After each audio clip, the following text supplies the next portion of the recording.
है कि किस तरीके से डरा के धमका के इन्होंने वसूली की है। वो चंदा नहीं है, वो वसूली हुई है। सरकारी संस्थाएं हैं और सरकारी संस्थाएं वही काम करेंगी जो सरकार कहेगी।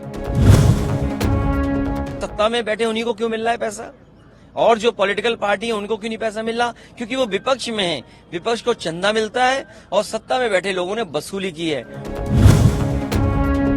लोकसभा चुनाव से पहले जेल में सपा नेता आजम खान और अखिलेश यादव की मुलाकात हुई। इस दौरान घंटों तक दोनों नेताओं के बीच काफी देर तक बातचीत हुई। इस दौरान न सिर्फ राजनीतिक बल्कि अखिलेश यादव ने आजम खान का हालचाल भी जाना।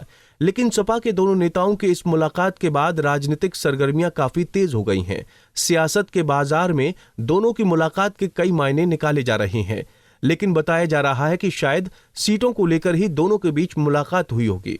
बता दें कि उत्तर प्रदेश के रामपुर में पहले ही चरणों में ही मतदान है। पिछले लोकसभा चुनाव में समाजवादी पार्टी ने रामपुर सीट अपने नाम की थी। इस बार भी अखिलेश चाहते हैं कि रामपुर सीट में कोई ऐसा प्रत्याशी मैदान में उतारें जो सपा को आसानी से रामपुर की सीट अपनी झोली में दे दे।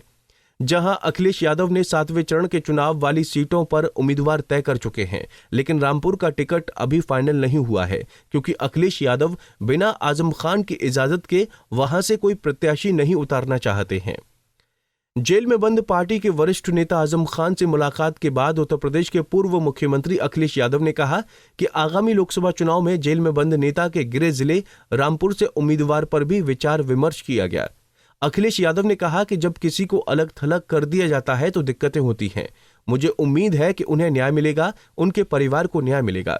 अखिलेश यादव ने आगे कहा कि सिर्फ उत्तर प्रदेश ही नहीं, कहीं भी देखिए हर जगह फर्जी मुकदमे दर्ज हो रहे हैं। चुनावी बॉन्ड के खुलासे के कारण दिल्ली में भी क्या हो रहा है, देखिए। दिल्ली के मुख्यमंत्री को ईडी ने गिरफ्तार कर लिया। बीजेपी झूठे मुकदमे लगाने में रिकॉर्ड बना रही है। सरकारी संस्थाएं हैं और सरकारी संस्थाएं वही काम करेंगी जो सरकार कहेगी।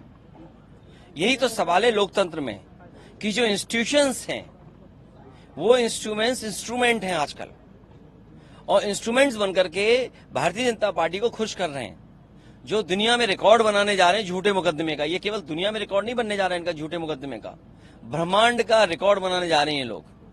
झूठे मुकदमे लगाने में भारतीय जनता पार्टी ब्रह्मांड में रिकॉर्ड बनाने जा रही है। और ये इलेक्टोरल बॉन्ड्स ने जो बैंड बजाया था बीजेपी का, उससे बचने के लिए, ध्यान हटाने के लिए काम भारतीय जनता पार्टी कर रही है। पहले हेमंत सोरेन, उसको समय में और भी ऐसे लोगों की गिरफ्तारी। देखिए, आप तो इन चीजों को बेहतर समझते, देश की जनता बेहतर समझती है। जो सत्ता में रहते हैं वो अपने इस तरह के विभाग का इस्तेमाल करते हैं। एक समय था कि जो भी सरकार में था वो इस्तेमाल करता था। आज बीजेपी 10 कदम आगे बढ़कर के इस्तेमाल कर रही है। आखिरकार इंस्टीट्यूशंस का क्या, क्रेडिबिलिटी क्या बची है इंस्टीट्यूशंस की? लोकतंत्र में जो भी सत्ता में आए उसकी जिम्मेदारी है कि इंस्टीट्यूशंस को बेहतर करें। आज इंस्टीट्यूशंस की क्रेडिबिलिटी क्या बची? आम लोग ये जानते हैं कि ED, CBI, income tax BJP के लिए काम कर रहे हैं। और जब से इलेक्टोरल बॉन्ड्स का खुलासा हुआ है, तब से और जनता जान गई है कि किस तरीके से डरा के धमका के इन्होंने वसूली की है। वो चंदा नहीं है, वो वसूली हुई है। सोचो, हजार करोड़ रुपए कंपनी दे रही है। आखिरकार सत्ता में बैठे उन्हीं को क्यों मिल रहा है पैसा, और जो पॉलिटिकल पार्टी है उनको क्यों नहीं पैसा मिल रहा? क्योंकि वो विपक्ष में है, विपक्ष को चंदा मिलता है और सत्ता में बैठे लोगों ने वसूली की है। और जो इलेक्ट्रॉनिक बॉन्ड से बीजेपी का बैंड बजा है, उससे ध्यान हटाने के लिए ये ईडी, सीबीआई, इनकम टैक्स को आगे कर रहे हैं। इंडिया अलायंस से आप लोग जाने से जेल जाना, एजेंसीज बुलाएंगी, लेकिन अब तो चुनाव की तारीख आ गई। अब जो कुछ फैसला लेना है जनता को लेना है, और हमें उम्मीद है कि जनता इस बार भारतीय जनता पार्टी को हटाएगी। बता दें कि समाजवादी पार्टी के सबसे बड़े मुस्लिम चेहरे आजम खान इन दिनों जेल में हैं। उनकी पत्नी तंजीन फातिमा और छोटे बेटे अब्दुल्ला आजम भी जेल में बंद हैं।